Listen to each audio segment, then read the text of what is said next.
Hallo zusammen. Ich stehe hier mit Nadelmann, dem Direktor der Drug Policy Alliance, der größten prohibitionskritischen Organisation der Welt, und er ist vermutlich der einflussreichste Mensch der Welt, der sich mit dem Thema befasst. Ich denke, da übertreibe ich nicht. Außerdem ist er ein brillanter Redner. Ich war eben mit ihm zusammen in der Anhörung im Bundestag über den Antrag der Grünen über die Entkriminalisierung von Cannabiskonsumenten. Es hat mal wieder großen Spaß gemacht, ihn reden zu hören. Ihr könnt euch das Video sicher auch nochmal extra anschauen. Und wir haben jetzt das Vergnügen, ihn nochmal extra hier zu haben und ein paar Fragen zu stellen, da er ja, wie gesagt, nicht nur in den USA mitbeteiligt ist an den ganzen Diskussionen, die da zurzeit stattfinden und den Abstimmungen zur Legalisierung, Colorado, Washington, das wisst ihr alle, aber auch in Südamerika, wo zurzeit auch viel passiert. Also eine gute Gelegenheit, ihn mal zu fragen.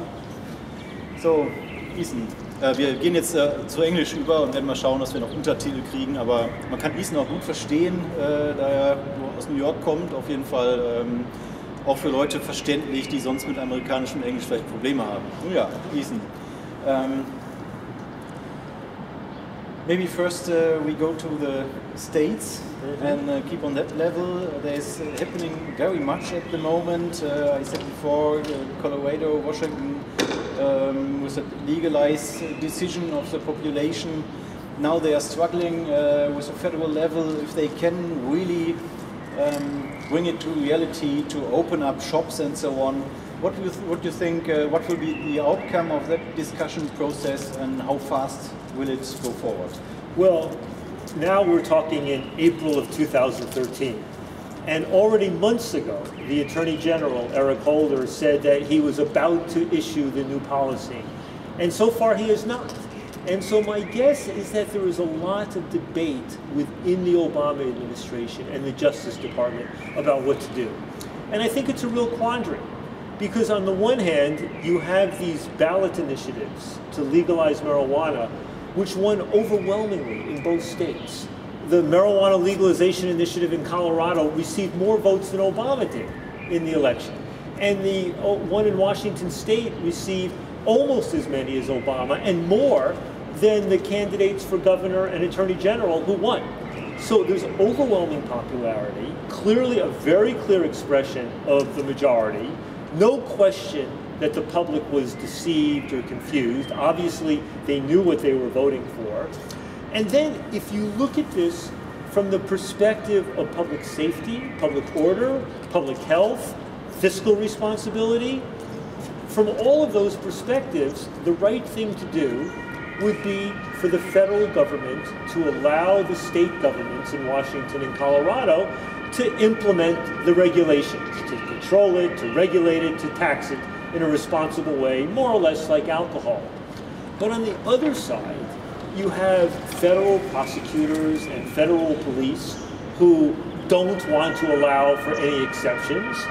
And you also have perhaps some fear by the Obama administration that if they allow these Democratic governors in Washington and Colorado to implement these new state laws, even though the federal law is opposed, maybe they fear that then Republican governors will say, well, now we want to violate federal law on the issue of immigration or guns or health care. So I'm not exactly sure why this is so difficult for the Obama administration, but I think they're struggling in a very serious way to try to figure this out. So you're not sure why it takes so long and how long it will take, but you think they will get to the point at the end? Well, our hope is that the Justice Department and the White House will do more or less what they did with medical marijuana 4 years ago. 4 years ago, the Justice Department issued what was called the Ogden Memo, named after a Justice Department official, in which they basically said, when it came to the state regulation of medical marijuana, they said, it's all illegal under federal law, but we will not make it a priority for federal prosecutors to go after it if it's legal under state law. And that really opened up a lot of room for medical marijuana to expand in 2009 and 10, And then in 2011, the administration became concerned and they pulled back somewhat. So now our hope, 2013, the issue now is no longer just medical marijuana, it's the broader regulation of legal marijuana for anybody over the age of 21. And the hope now is they will say the same thing. It's all illegal under federal law, but it is not a priority for federal law enforcement. And if you, the state governments in Washington and Colorado, can find ways to reassure us that Washington and Colorado will not be exporting marijuana to the rest of the country, then maybe we can find an accommodation. That's our hope. We hear some rumors that it will go in that direction, but we don't know. Okay, so there is still a possibility for a kind of worst case that the federal government won't go with the whole thing and will say, no, you are not allowed, and then what's the state level doing then? Well, that's a big question, because if the federal government says, no, you cannot do that, then the governors in Washington and Colorado have to decide, do they still try to regulate this stuff, even though the federal government has not given a green light? Now, sometimes the state officials will say, we're worried. What if we start to regulate it and tax it and control it, and we're violating federal law? Won't they arrest us, right? Because technically it's against federal law. But on the other hand, if you look at the history of the United States, I believe no state official has been arrested for violating federal law while obeying state law in 150 years. So the threat and the fear is somewhat hollow, but it's still one that is out there. So then they could say, well, we do it anyway. If you want to prosecute it, federal level, then send the federal police. Our police won't do anything. Which is more or less what some have done with medical marijuana. So for example, in New Jersey, the Republican governor, Chris Christie, right, is very popular, very powerful, forceful guy. He's also the former federal prosecutor of New Jersey. And what he said is, look, I'm a former federal prosecutor, the chief federal prosecutor in New Jersey, and I can tell you that New Jersey can implement this medical marijuana law. It does not violate federal law.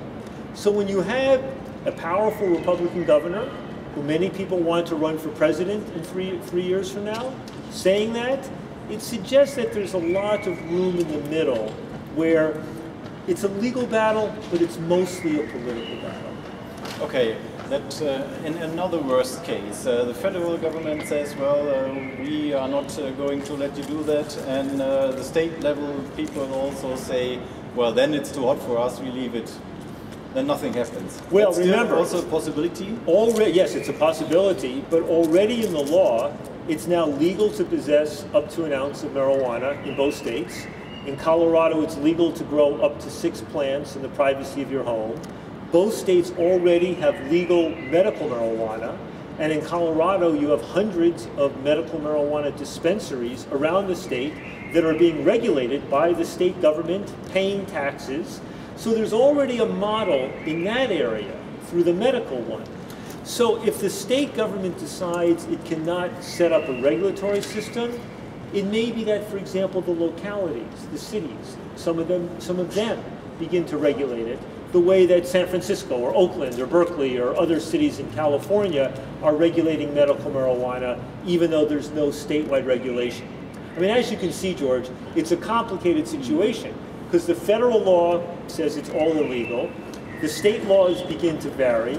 Some places the local governments have the power to ban it or to accept it and regulate it, right? So and meanwhile, Congress is doing nothing. They seem afraid to touch this issue. The Republicans are most afraid, although there are a few who are trying to do something. So it's really one of the most interesting political battles in America right now. I should also say, you know, when you look at the last election, or look before, in 2010, when California had a marijuana legalization initiative on the ballot, a month before the election, the U.S. Attorney General, Eric Holder, made a public statement warning Californians that even if they legalized marijuana, it was all illegal, so they better watch out. And the initiative lost. It got close. It got 46.5% of the vote. And some people believe that the Attorney General's warning discouraged some people from voting in favor. Well, jump forward 2 years to September, October of 2012. Same issue, legalization initiatives on the ballot. Same issue, the former heads of the federal DEA and the former drug czars all appealing to President Obama and the Attorney General Holder, speak out, tell them it's not acceptable. And this time, not a word. And why did Obama and Holder remain silent? Because they looked at Colorado. It could have gone either for Obama or for Romney in the election. It was what we call a swing state. They saw that young people were enthusiastically for the initiative. They saw that young people were undecided about their political loyalties. So they decided it was better to keep quiet. And now, the initial evidence, should we stop for a minute? Yeah, let's wait a moment. Okay. So now the initial evidence, when they looked at who voted in Washington and Colorado, the only survey I've seen shows that in Washington and Colorado, the percentage of the voters that was under the age of 25 or 29, I don't remember exactly, was much higher than in most other states and much higher than 4 years before, which strongly suggests that having marijuana legalization on the ballot increased the turnout, the voter turnout in the United States, especially among young people. And as you know, in the United States, barely half the people vote. So and young people especially don't vote in large numbers. So if this is bringing young people out to vote and affecting the way they perceive politicians, it means that the marijuana legalization issue is not just about marijuana anymore. It may be an issue that begins to decide the fate of much bigger elections. That's something the German politicians still have to understand how important that issue is for the voters. But let's... Well, let me just say, I mean, the work that you and your association did, like in the United States, of on the internet posing the question to Angela Merkel, and the #1 question she was asked is about marijuana, sends a certain message. What we saw in the United States is that Obama and the people around him did not know how to understand it. And then we saw that with the election results, nobody in the White House, nobody in the political establishment expected this. Even I did not expect to win both initiatives with 55% in both states. So the transformation in public opinion is so rapid that the political establishment still does not know how to digest it. It's a little bit like the issue involving gay marriage, where the shift in American public opinion has happened at more or less the same rates with marijuana legalization and gay marriage. But with gay marriage, it's much more in the political system. Elected officials are being forced to take positions. Whereas marijuana legalization, we don't have the same political influence of the gay rights movement. We don't have the same number of politicians, but we have almost the same percentage of public support. When we go some years forward now, maybe if you look 5 years later, 10 years later, and I'm sure you have a lot of other states now planning such initiatives to legalize marijuana completely, or ballot initiatives to try this. What is your guess how the development will go forward? How long will it take, for example, till more than half of the US states have legal marijuana shops? Do we try a guess? Yeah, well, look, there are reasons for pessimism and optimism. The reasons for pessimism are to look at medical marijuana. In 1996, a majority of Americans, maybe 60%, supported the legalization of medical marijuana. By the early 2000s, it was at least 70%. There are now 18 states that have legalized medical marijuana. In theory, that means 36 senators in the Congress out of 100 total. But not one member of the US Senate has stood up to defend the rights of the states on medical marijuana. There's been no congressional legislation. The White House has been scared of the issue. And that's with 65 to 70% support for the legalization of medical marijuana. and we would basically win in any state if the politicians were not in the way. Right?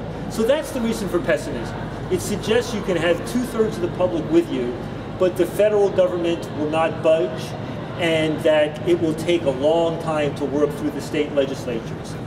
The reason for optimism is that public opinion on marijuana legalization has shifted so rapidly. You know, from 36% in favor and 60% against in 2006 to 50% in favor and 46% against, you know, as of last year. I mean, that's a remarkably rapid shift in public opinion in a very short period of time. So that suggests to me that maybe this can move much more quickly. Normally, you know, in the United States, roughly half the states allow the public to change the law through a ballot initiative process, and half the states don't allow that process. So with medical marijuana, the first states were through the initiative process, and then Hawaii became the first through the legislative process. And since that time, half have been through the initiative process, half through the legislative process. I'd say with marijuana legalization, it will probably be similar. So expect California to legalize marijuana in 2016. Expect Oregon to do it in 2016, maybe sooner. Expect Alaska, you know, 14, 16, 18. So expect probably 4 to 6 states to legalize marijuana in 2016 or 18. And then already we're seeing bills being introduced in legislatures. What we don't know is if there will be a sudden rush, like what happened with the repeal of alcohol prohibition, where just one state after another just starts to repeal their own prohibition laws and says to the federal government, you're being ridiculous, we need to do the policy that works for people here locally. And that's what's hard to predict. And when you say the politicians don't follow the public opinion, here in Germany also people ask us all the time, why don't the politicians legalize? What kind of lobby is behind it? What would you think? Is it just the stupidity of the politicians, or is that some kind of pharma lobby or alcohol lobby, or who is behind that very slow process and all this pushing back? Well, I think the single most powerful force is what we call in America the prison industrial complex. But specifically with marijuana, it's interesting. You know, we believe with good reason that a lot of this is about money and jobs, right? The prison industrial complex employs millions of people, either directly or indirectly. It's a $100 billion industry in America now, and the drug war is a major part of that. But interestingly, the single most aggressive opposition we have doesn't come from financial interests. It comes from the prosecutors. In America, we have, you know, the adversarial system of justice, unlike in Europe, where some of it is a more inquisitorial and the prosecutor is a little bit like a judge. Our prosecutors have become bloated with power, and they are opposed to almost any sorts of reforms, opposed to harm reduction measures, opposed to efforts to reduce overdose fatalities, opposed to efforts to reduce incarceration, and they are opposed on the marijuana legalization issue. And the police also, they're so used to enforcing these laws, they, even though privately they may agree with you and me, organizationally, no, we have to keep this illegal, we have to, you know. So what you see is that they are the most powerful force. I think that secondly, some of the, this is going to change, but if I look at who does the drug czar in America meet with every week, it's not with people like you and me. It's with some of the old drug warriors, the anti-marijuana fanatics who are always in his ear all the time. So that's part of it. I think there's less stupidity involved. I mean, a generation ago, you know, the older generation, they didn't know the difference between marijuana and other drugs, right? They didn't, you know, but this generation knows. I mean, this generation of people in their 40s, 50s, and 60s, either they used marijuana when they were younger or their friends did. So there's a lot of awareness about the reality of marijuana, and that while marijuana can be addictive for some people, for most people it's not that much of a problem or even a problem at all. So I don't think it's ignorance. And then I think some of it is just, you know the expression, to be afraid of your own shadow? There's this sense that for so long American politicians were afraid of being called soft on drugs, soft on crime. And now there's less and less basis for that fear in real politics, but they're still afraid of their own shadow. They're still afraid that that might be what they'll be accused of. But there's a very rapid change that is very connected to the generational change. There's a different language and thinking among younger politicians, even Republican politicians. And that's why I think this change is happening so fast. And what about alcohol lobby? You think they don't play a role in that whole thing at all? Well, a little bit. I mean, the alcohol lobby, I think, put in a little bit of money against the marijuana legalization in California. Sometimes they contribute because they're asked. But so far, I think that for the alcohol companies, the tobacco companies, the pharmaceutical companies, and the consumer good companies, I think basically their view is to stay out of this battle, to let other people like you and me legalize it, and they will then hope to rush in and begin to take over the industry. And I'm not fighting for what I would call the Budweiserization or the Marlboroization of marijuana. My preference would be to see marijuana be legalized with a sort of microbrewery model or a wine vineyard model.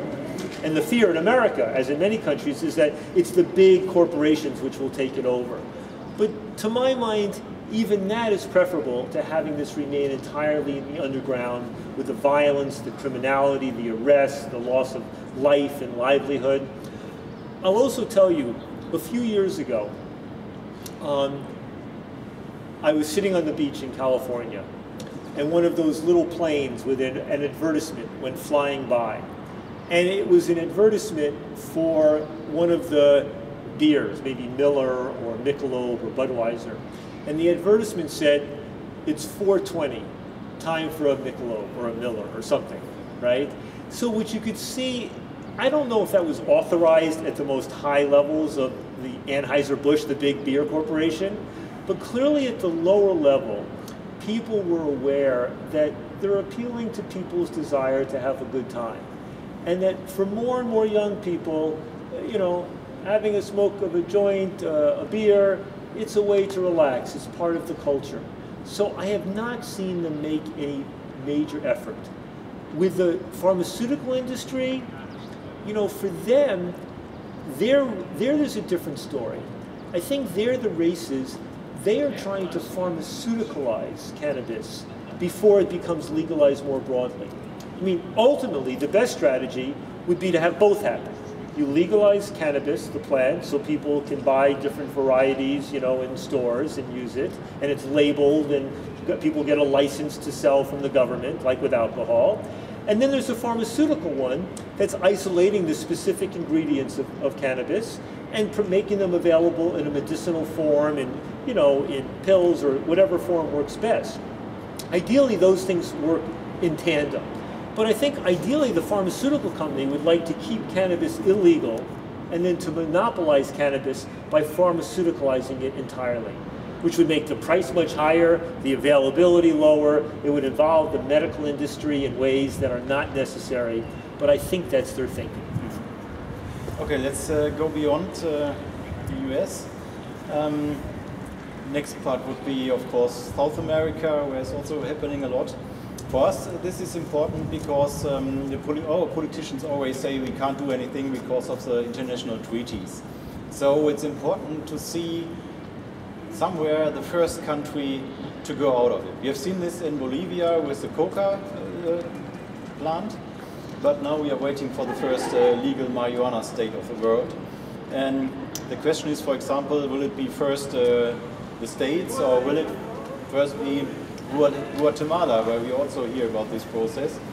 When you say now it's taking a couple of years before a majority of the US states will have that, and we can talk really about a whole country having it, then probably South America will do the first step? Well, remember, first of all, when it comes to the international conventions, there are multiple approaches. I mean, many of us will argue that we should reform the convention and remove coca, the leaf, and cannabis from the convention. And but that's going to take a long time because there is an entrenched international bureaucracy, and it's very hard to revise these treaties. It's worth trying, but understanding it will take a long time. The second approach is the Evo Morales approach, which was to withdraw from the treaty and then rejoin, but with an exception. The third approach is to do what the European governments did when they began to implement heroin maintenance programs and safe injection rooms and even needle exchange in the early years.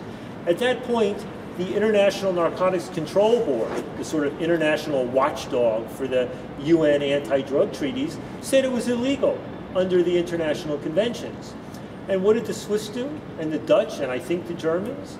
Oh, they said, you have your lawyers, we have ours. Our lawyers say it's okay under the conventions. So the next approach is for national governments to say to the UN organizations, our interpretation of the treaty says this is okay.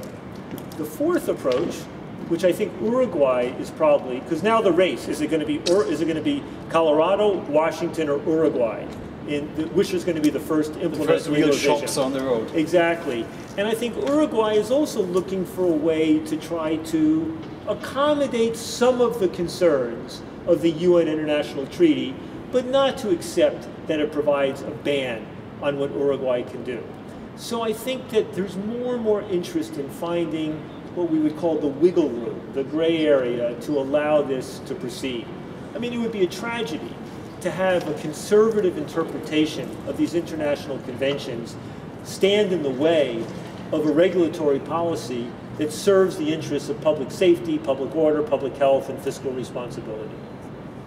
When we talk about South America, we said Guatemala is now doing this process to convince the own population that marijuana legalizing would be a good idea. What about other South American countries? We have heard that many countries are thinking about other solutions there. But which ones, and do you think it's really realistic that another country will make the step Guatemala is doing now? And how long will that take? Well, it's very interesting because when you look at President Santos in Colombia and President Otto Perez Molina in Guatemala and President Jorge Mujica in Uruguay, what's remarkable is that in all three countries, the drug policy reform or even decriminalization or legal regulation that they are advocating for is not supported by a majority of the public. When Otto Perez Molina, when they did a national survey after he'd been in office for 6 months, I think, it turned out his position on the drug issue was the least popular position that he was advocating for. For Santos in Colombia, he has his predecessor, Uribe, attacking him all the time on this issue and others. In Uruguay, when President Mujica proposed this in June last year, it turned out only 40% of the public supports it, and there's a big generation gap with young people in favor and the old people not understanding why this should be discussed, right? Now, if you ask why are each of those presidents raising this issue, what you realize is that they're demonstrating this very rare quality called leadership. And they're actually stepping out ahead of public opinion based upon solid evidence and experience to put forward an idea and provoke public debate, even though the majority is not with them. They are not playing to public opinion, they are seeking to lead. And if you say, well, what's their ulterior interest, the motivation, what are they really trying to get? It's impossible to figure out what their ulterior motive would be. So, in Guatemala, they're not proposing to legalize marijuana domestically. And in Colombia, not so much.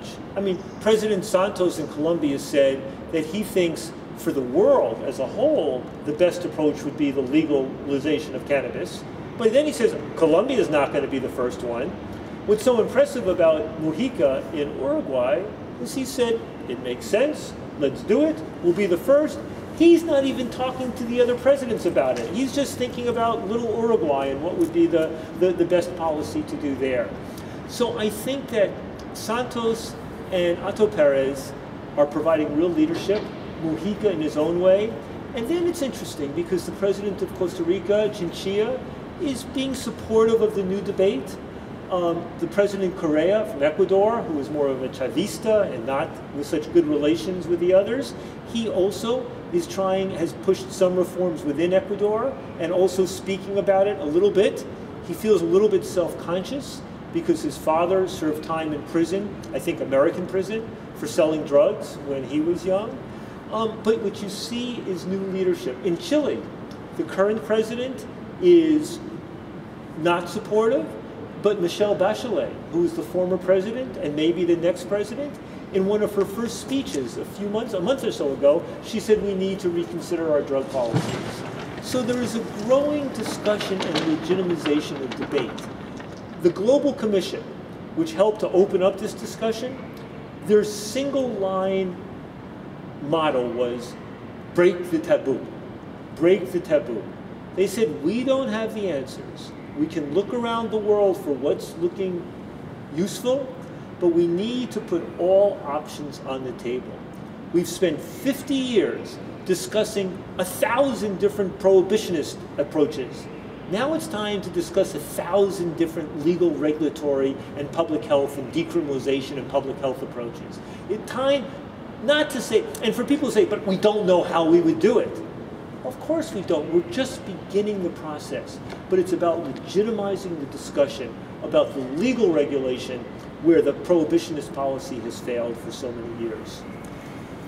And if we now have a look to the whole world. In Europe, it's a little bit difficult to say if it's going forward or backward or nowhere. We have countries where it's going forward definitely, like Spain. We have countries backward, like a little bit in the Netherlands. Or nothing happens, like in Germany, at least regarding cannabis. Then in the Americas, we have obviously the things going forward. What about the whole world? It's the whole thing, including Asia, Australia, Africa. We hear nothing about that. What's going on there? Drug policy. Well, what do you think? Where are we going with our planet in terms of drug policy? If I look at the world in, take 4 areas of the world. In the United States, we have very remarkably rapid progress on cannabis reform. So my country, unbelievably, has become the global leader on cannabis reform. When it comes to incarceration, we're the global leader on locking people up, unlike more than any democratic society in history. And we're #1 in the world in the per capita incarceration. We're beginning to turn around, but very slowly. And we are very slow on harm reduction. Then you go to Europe, and harm reduction is much more accepted. Even here in Germany, you have safe injection rooms, you have low threshold centers, you have heroin prescribing, you have methadone, buprenorphine. I mean, harm reduction, a more pragmatic approach, has more or less helped solve some of the problems of 20 years ago, but everybody becomes tight about cannabis, right? You look in Norway, which used to be very prohibitionist like Sweden, and now is really moving in a more European direction, but also wary on cannabis. Then you look in Denmark, who are now heroin prescribing, very much more progressive policy, more like the rest of Europe. The Czech Republic, moving forward also in a better way. The Poland recently with a decriminalization measure. Spain with the cannabis clubs. So you see, I think in Europe, a little more progress than decline, but it lacks the dynamism that you saw in the 1980s and 90s and early 2000s. Then in Latin America, there's not so much happening on the ground in Latin America. Small efforts at harm reduction and decriminalization of drug possession, either through the courts or the legislature, but not a lot on the ground. It's more happening at the elite level, the presidents, the cabinet, the business leaders saying we need a different approach because the global prohibitionist strategy is doing more harm than good. In Mexico, in Monterrey and Mexico City, where business leaders are saying we need to have a debate, discuss legalization. No place else except in Mexico where major business leaders are saying this. Then you look finally in Asia and Africa, and it's mostly very depressing.